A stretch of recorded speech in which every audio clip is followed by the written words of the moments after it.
हाँ हाँ एक बार है ना लाइट डाउन करो ना भैया फोटोग्राफर अभिषेक रिकॉर्डिंग का नमस्कार। अरे ऊपर के फ्रेम वो भी नगर दक्षिण विधानसभा सीट के लिए उपचुनाव का कार्यक्रम की घोषणा कर दी गई है और इस उपचुनाव के कार्यक्रम की घोषणा के साथ ही जो है वहाँ पर आदर्श आचार संहिता प्रभावित हो गई है। रायपुर नगर दक्षिण विधानसभा सीट अनारक्षित सीट है और जो कार्यक्रम है वो इस तरह से रहेगा कि अधिसूचना का प्रकाशन 18 अक्टूबर को होगा और नामांकन का दाखिल 25 अक्टूबर से प्रारंभ होकर 30 अक्टूबर तक के किए जाएंगे। नामांकन पत्रों की जो समीक्षा है वो 28 अक्टूबर को होगी और मतदान की तिथि 13 नवंबर, मतगणना की तिथि जो है वो 23 नवंबर है और तिथि जिसके पूर्व निर्वाचन संपन्न करना होगा वो 25 नवंबर रहेगा। हमने रायपुर नगर दक्षिण विधानसभा क्षेत्र हेतु पुख्ता व्यवस्था सुरक्षा और कानून की है। 5 कंपनियां वहां पर तैनात की जाएगी और स्ट्रॉन्ग रूम, काउंटिंग सेंटर, इसी तरह विभिन्न सेक्टर मजिस्ट्रेट के साथ ये वहाँ पर तैनात रहेंगे। जो आयोग के निर्देश है वो मतदाता पहचान पत्र के माध्यम से ही मतदान होगा और इसके अलावा जो है 12 विविध पहचान पत्रों को भी इस बार निर्वाचन में मान्यता रहेगी। जो नाम निर्देशन पत्र है वो नाम निर्देशन पत्र मैंने आपको बताया है कि उसके लिए हमने व्यवस्था दी है। वो कलेक्ट्रेट परिसर में ही हमारे रिटर्निंग अधिकारी और सहायक रिटर्निंग अधिकारी उपस्थित रहेंगे और जो अधिसूचना प्रकाशन की डेट है और नामांकन दाखिल करने की अंतिम तिथि है उसके बीच में ये नाम निर्देशन पत्र वहाँ पर सबमिट होंगे। विधानसभा क्षेत्र में कुल मतदाताओं की संख्या है 2,70,936। इसमें 1,33,713 पुरुष हैं और 1,37,171 महिला मतदाता हैं। इस तरह महिला मतदाता की संख्या पुरुषों से अधिक है और 1,000 पुरुषों पे 1,026 महिला मतदाता इस क्षेत्र में है। तृतीय लिंग मतदाता 52 है। सेवा मतदाताओं की संख्या 59 है। दिव्यांग मतदाताओं की संख्या 1188 है और कुल मतदाता जो 18 और 19 वर्ष के प्रथम बार मतदान करेंगे वो है 5,014। 85 वर्ष से अधिक उम्र के मतदाता 1,711 है और 100 वर्ष आयु जो शतायु ऐसे 56 मतदाता है। जो दिव्यांग मतदाता है और जो 85 वर्ष से अधिक उम्र के मतदाता होंगे उनको घर पर ही मतदान या डाक मतपत्र जिसे कहा जाता है उसकी सेवा उपलब्ध रहेगी और अधिसूचना प्रकाशन यानी 18 अक्टूबर से 5 दिवस के अंदर इन्हें यदि ये विकल्प लेते हैं तो अपने घर की सुविधा से ये मतदान कर सकेंगे। इसके अलावा यदि वो चाहे तो मतदान केंद्र पर भी मतदान कर सकते हैं। इनके लिए दिव्यांग रथ की विशेष व्यवस्था रहेगी जो घर से ही इन्हें निःशुल्क सेवा परिवहन की प्राप्त होगी मतदान केंद्र तक मतदान देगा। रायपुर नगर दक्षिण में कुल 253 मतदान केंद्र है और विधानसभा और लोकसभा निर्वाचन के समय भी इतने ही मतदान केंद्र थे। 119 मतदान केंद्र लोकेशन है। इस बार हमने अलग ये किया है कि 253 मतदान केंद्र जो हमने बनाए थे पिछले बार उस समय 1500 से अधिक ऐसे जितने मतदान केंद्र थे वहाँ पर हमने कुल 2 मात्र ऑक्सिलरी पोलिंग स्टेशन दिए थे।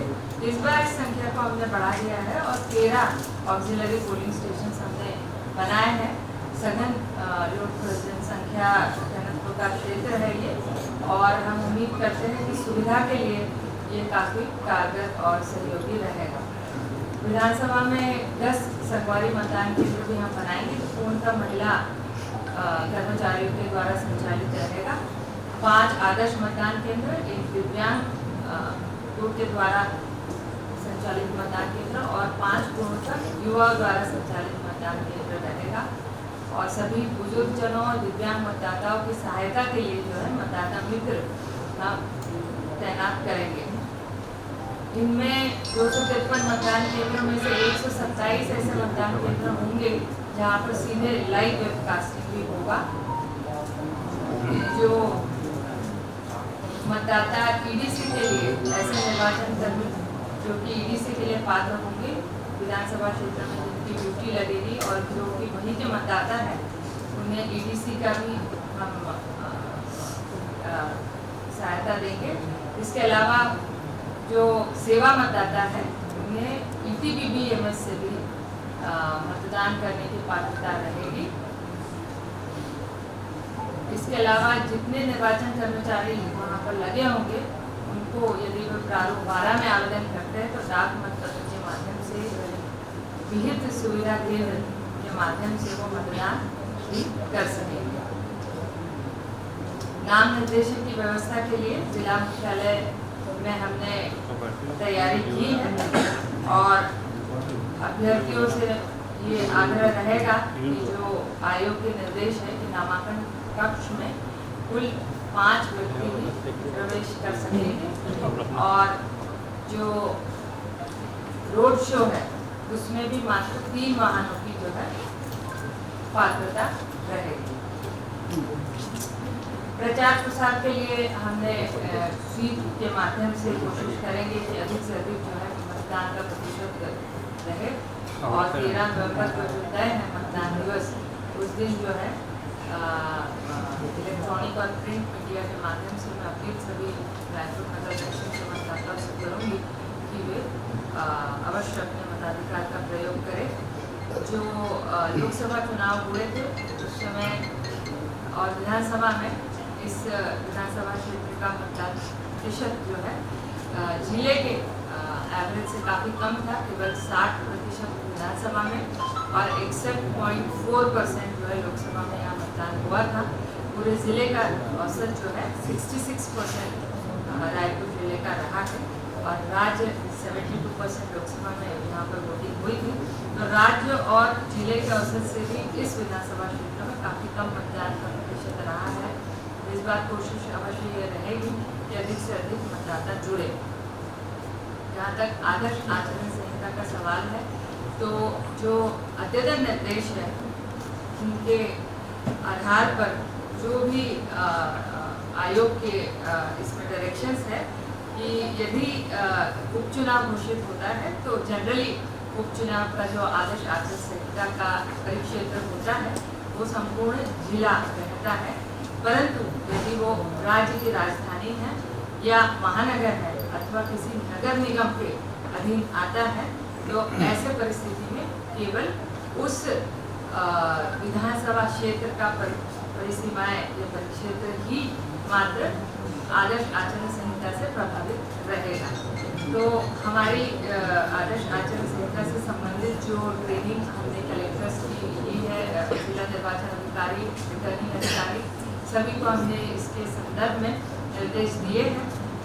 संपत्ति विरूपण के प्रभावी क्रियान्वयन के लिए कड़ाई से पालन किया जाएगा, जिसमें जितने भी शासकीय संपत्तियां इस विधानसभा क्षेत्र में स्थापित है, जितने भी शासकीय कार्यालय हैं, वहां पर 24 घंटे के अंदर सभी प्रकार के दीवार लेखन, poster, stickers, cutout, hoardings, banners और झंडे उतरवा दिए जाएंगे। इसके अलावा सार्वजनिक संपत्ति जो विरूपण है वो सार्वजनिक संपत्ति पे 48 घंटे के अंदर और निजी संपत्ति पे 72 घंटे के अंदर जो है वो हटा दिया जाए। शासकीय वाहनों के उपयोग राजनीतिक प्रचार प्रसार के लिए पूर्णतः प्रतिबंधित रहेगा और सरकारी खर्च पर जो भी विज्ञापन होंगे उस पर भी पूर्ण प्रतिबंध रहेगा। इस क्षेत्र में चुनाव प्रचार के लिए जो वाहनों की अनुमति है वो आवश्यक और अनिवार्य रहेगी और जो वाहन बिना परमिट के पाए जाएंगे चुनाव प्रचार में संलिप्त, ऐसे सभी वाहनों को जब्त कर लिया जाएगा। मौन अवधि को छोड़कर अभ्यर्थियों के लिए वाहनों की संख्या की कोई सीमा नहीं रहेगी और प्रचार के लिए किसी भी सरकारी वाहन का उपयोग पर प्रतिबंध रहेगा। आम सभा के लिए सार्वजनिक स्थलों की पहचान हमने पूर्व से कर ली है। यदि सभा स्थल पे कोई शैक्षणिक संस्था है या सभा के पूर्व संस्था प्रबंधन से अनापत्ति नहीं लिया गया है तो ऐसे में ऐसे सभा स्थल पर किसी भी प्रकार की सभा पर प्रतिबंध रहेगा। सभा का आयोजन रात 10 बजे के पश्चात प्रतिबंधित होगा। आयोजन की जाने वाली प्रत्येक सभा की अनुमति आवश्यक होगी जिला निर्वाचन अधिकारी से। मतदान समाप्ति के निर्धारित समय के 48 घंटे पूर्व की अवधि के दौरान कोई भी सभा आयोजित नहीं की जा सकती। रैली का जो अनुमति है वो भी जिला निर्वाचन अधिकारी द्वारा तय मार्ग पर निश्चित समय पर दी जाएगी।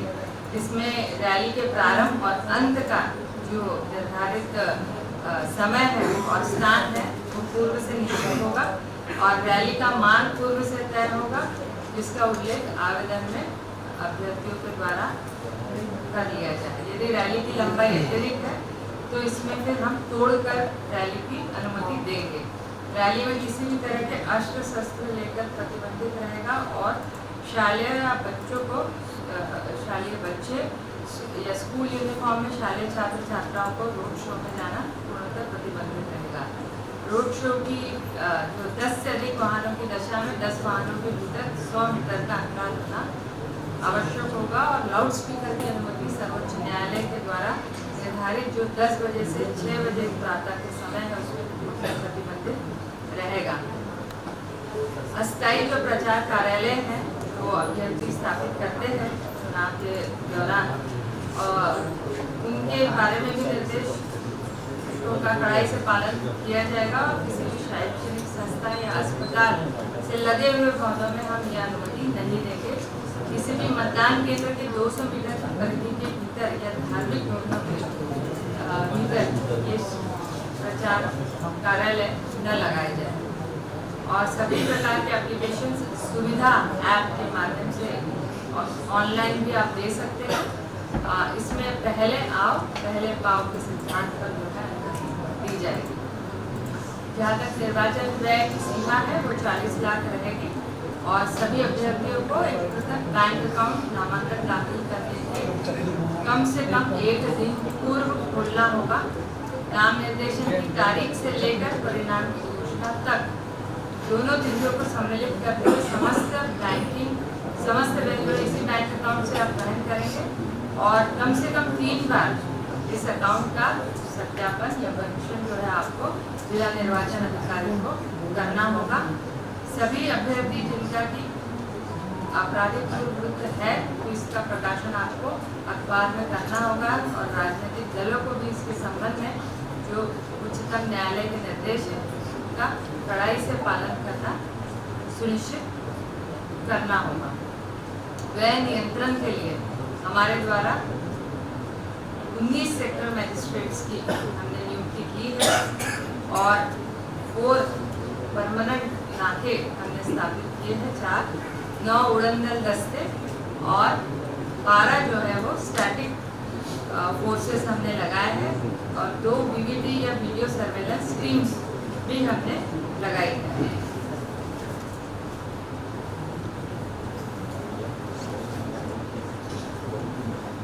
हमने राज्य स्तर पर और जिला स्तर पर मीडिया प्रमाणन और निगरानी समिति का गठन कर लिया है। जितने भी इलेक्ट्रॉनिक मीडिया से संबंधित राजनीतिक विज्ञापन है उनका इन कमिटी से पूर्व प्रमाणन कर लेना आवश्यक रहेगा। जिला स्तर पर गठित मीडिया प्रमाणन निगरानी समिति द्वारा पेड न्यूज के प्रकरण पर भी कार्रवाई होगी और इलेक्ट्रॉनिक और प्रिंट मीडिया में पेड न्यूज के प्रसारण पर भी एमसीएमसी कमेटी की कार्रवाई जो राज्य स्तरीय है जिला स्तरीय है ये करेंगे। प्रिंट मीडिया में मतदान दिवस के 1 दिन पूर्व और मतदान के दिन प्रकाशित होने वाले सभी राजनीतिक विज्ञापनों का पूर्व प्रमाणन करना अनिवार्य रहेगा।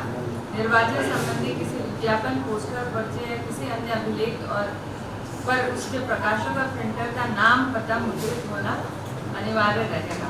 जहाँ तक ईवीएम वीवीपैट्स का सवाल है हमने 253 मतदान केंद्रों के आधार पर पर्याप्त ईवीएम और वीवीपैट्स की उपलब्धता सुनिश्चित कराई है और सभी जगह पर 200% से अधिक रिक्वायरमेंट है।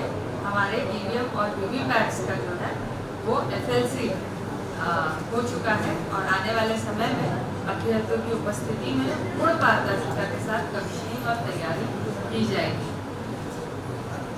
सभी नागरिकों से मेरा आह्वान रहेगा, इस आदर्श आचरण संहिता के दौरान जो है संपूर्ण सहयोग आप जिला प्रशासन का और आयोग के कर्मचारियों का अवश्य रूप से करें।